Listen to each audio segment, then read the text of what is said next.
Namo Buddhaya. Welcome to a new topic. Today I would bring a topic of the important days in Theravada Buddhism. In Vietnamese we say Những, ngày, quan, trọng, trong Phật giáo Nguyên Thủy. In Theravada Buddhism,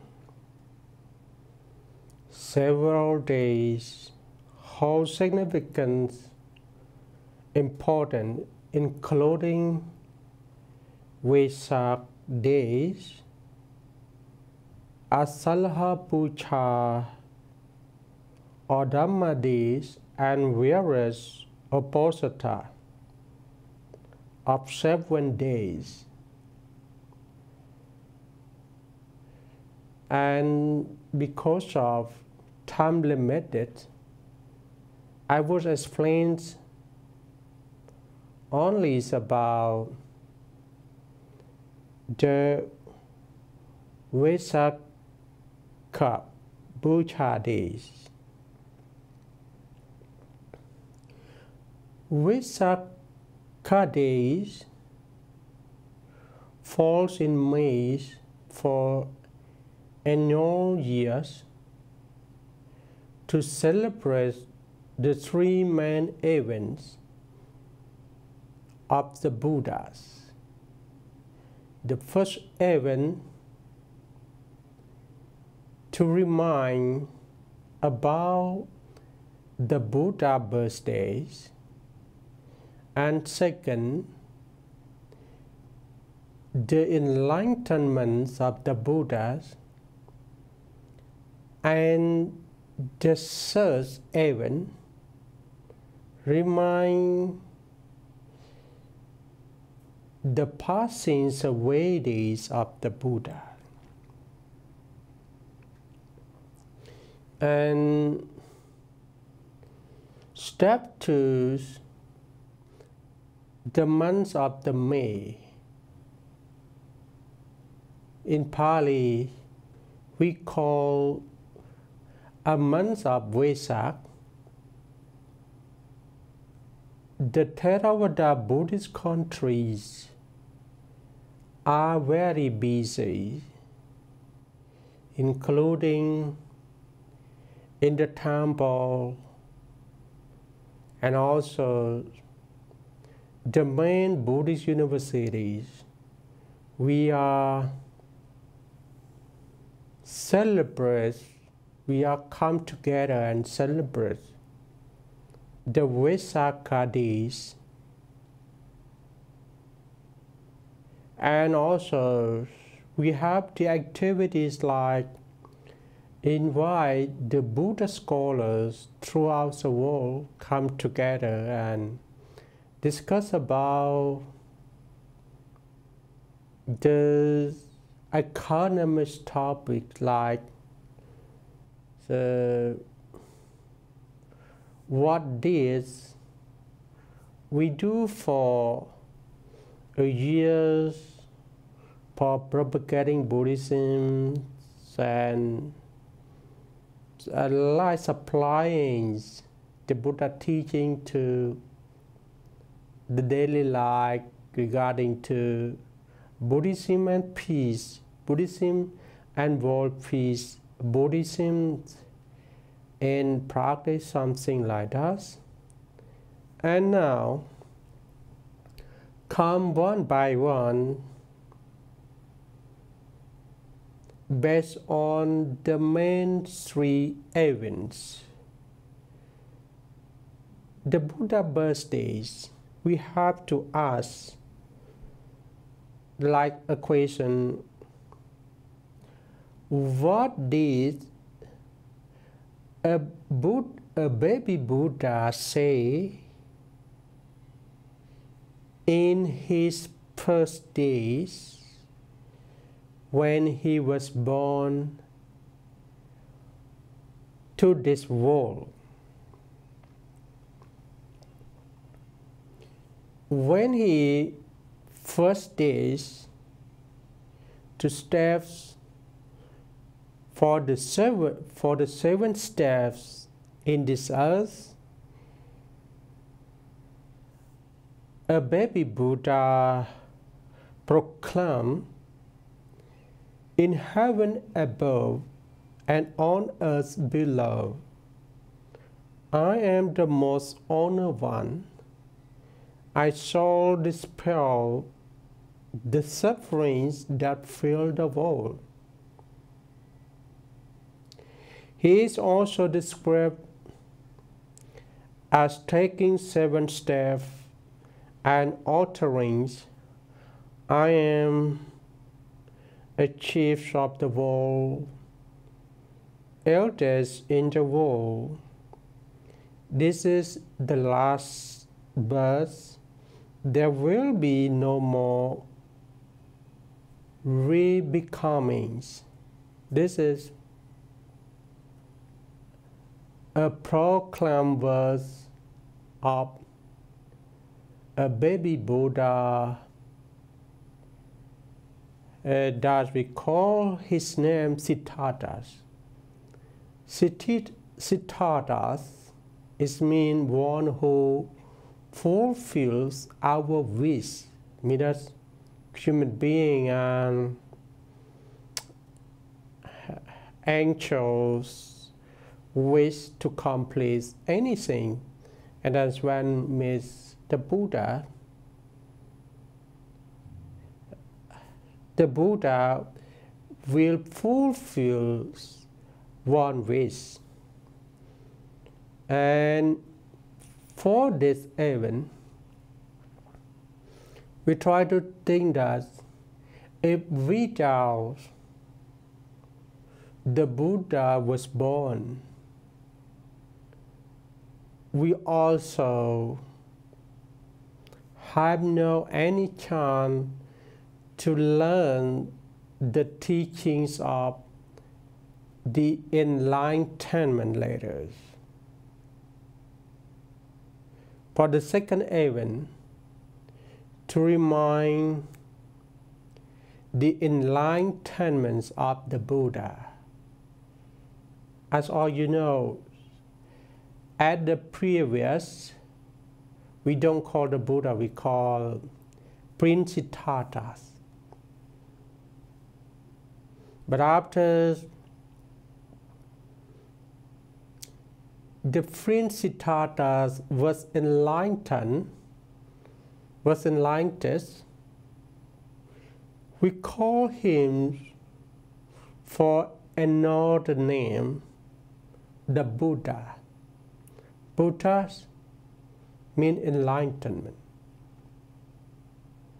So we have to ask that, what did the Buddha see?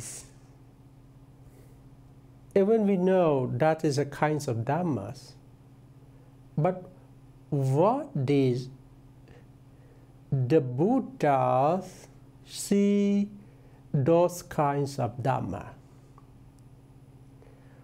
For the Buddha enlightenment, he sees only 2 new things in this world.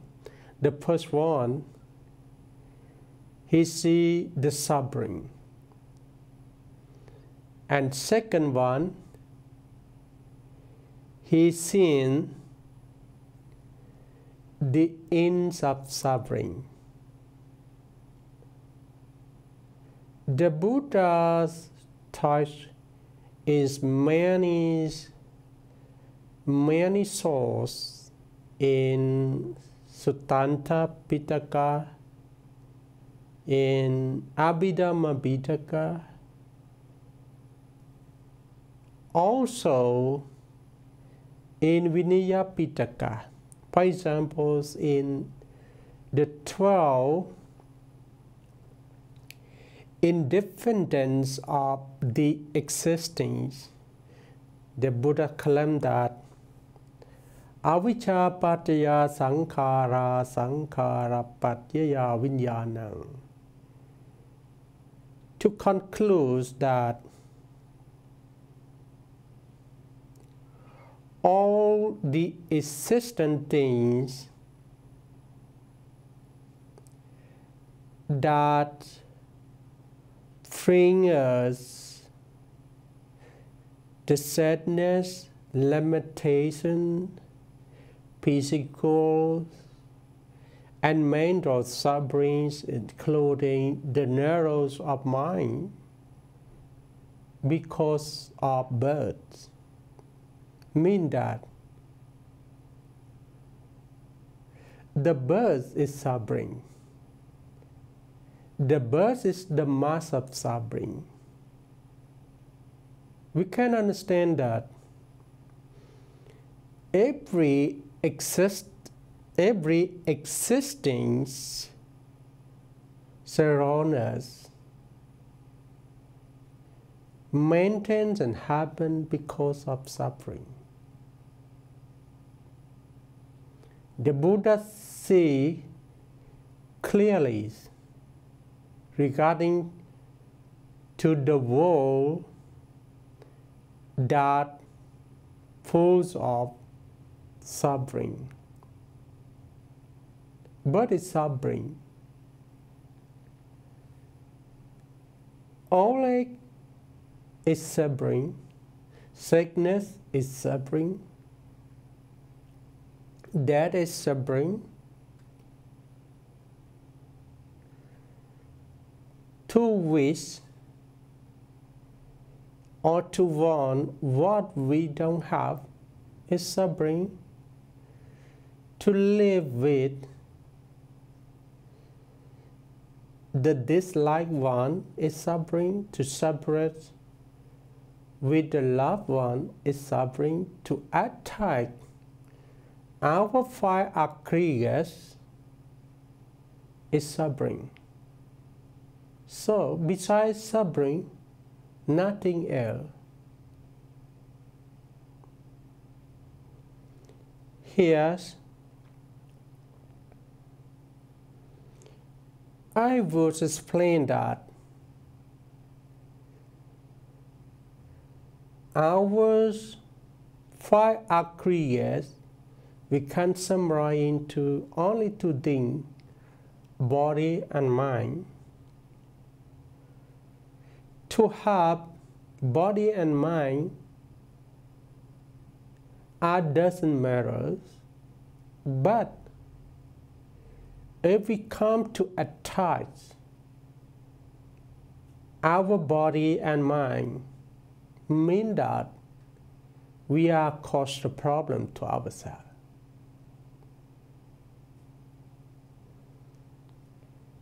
Regarding to the suffering that we can consider as the new knowledge of the Buddha, the Buddha's trainers and educators do nothing with the suffering, just observe and realize. We can find the source in the Four Noble Truths, because the suffering just for to realize, parinyayas in Pali.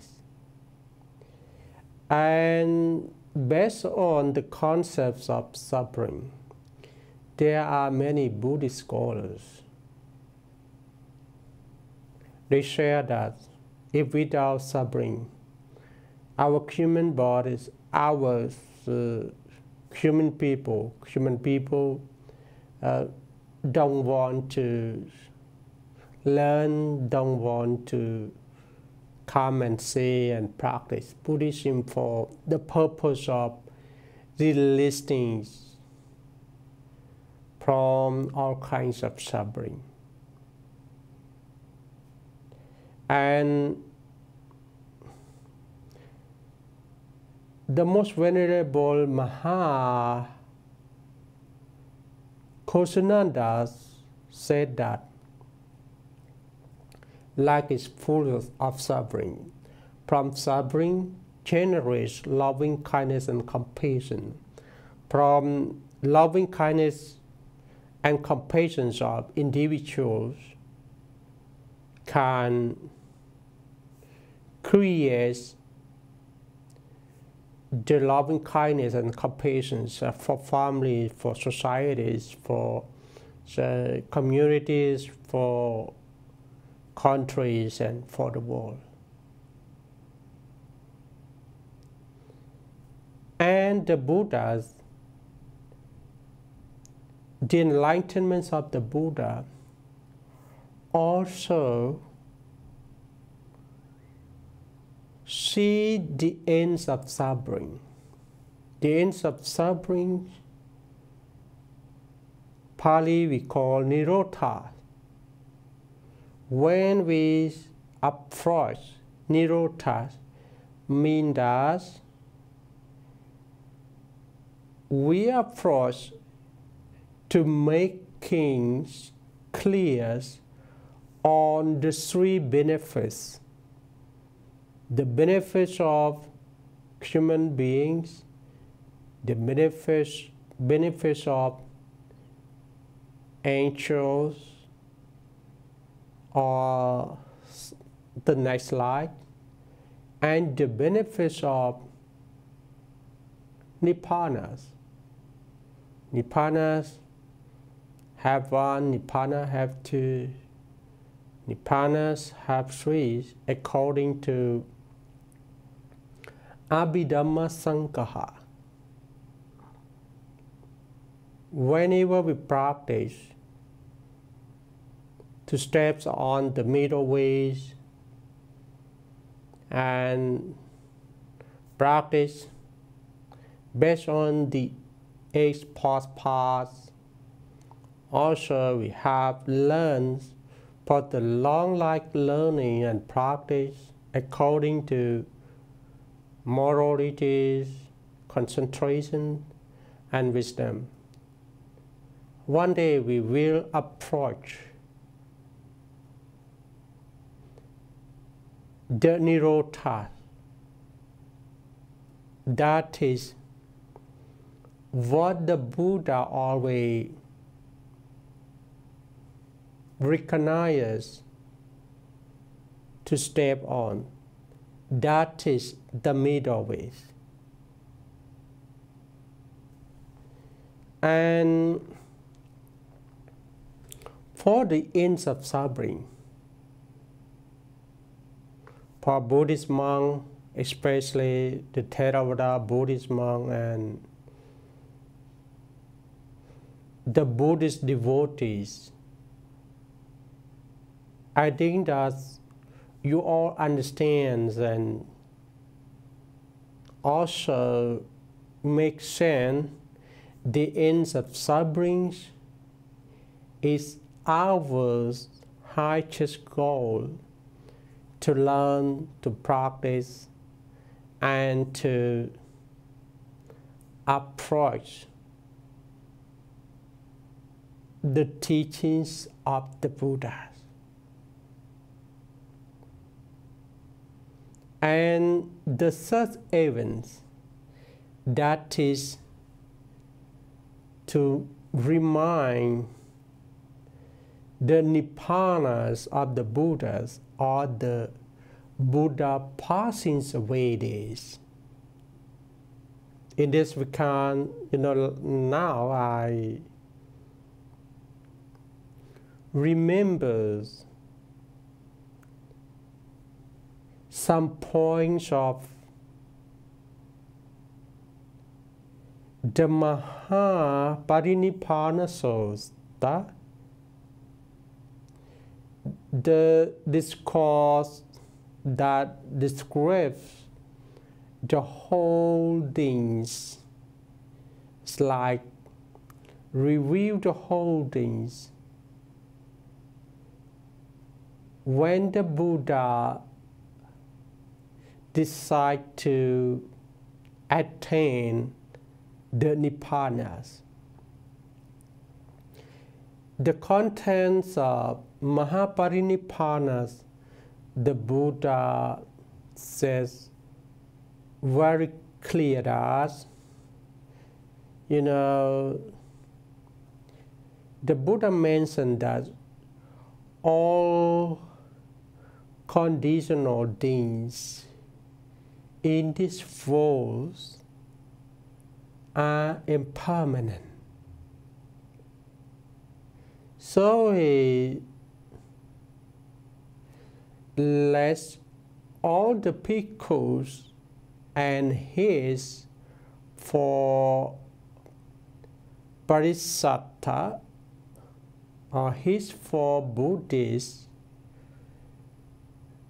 don't be mindfulness. He told us to be mindful and awareness, to learn, to practice for the purpose of being rid of all kinds of suffering in samsara. In Buddhism, we teach many things regarding to suffering, and also teach many things regarding to the ends of suffering. Like in the world,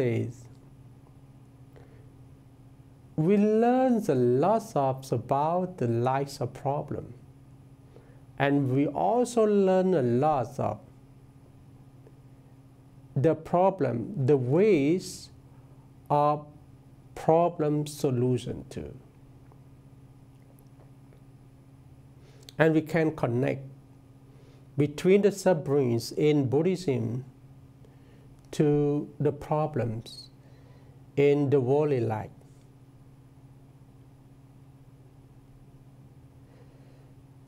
In Buddhism, the Buddha tells us, don't be mindfulness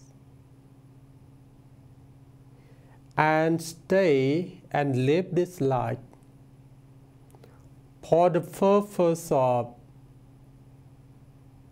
releasing from all kinds of suffering, all kinds of suffering, or all kinds of problem.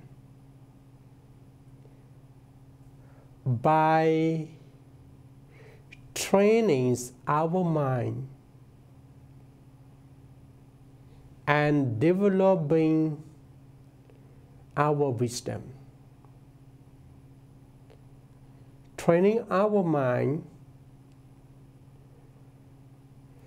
to reach the calmness of mind, to experience the phenomena of happiness, and to be empowers our mind to be mindful skills or skillfuls of mind. The Buddha says in the Bali Proverbs that nati santi parang sukhang. It means in this world nothing. In this world have no any happiness conquers the calmness of mind. The happiness that we got from our success in life, it's just temporary. It's not the real happiness. The real happiness is from our calmness of mind.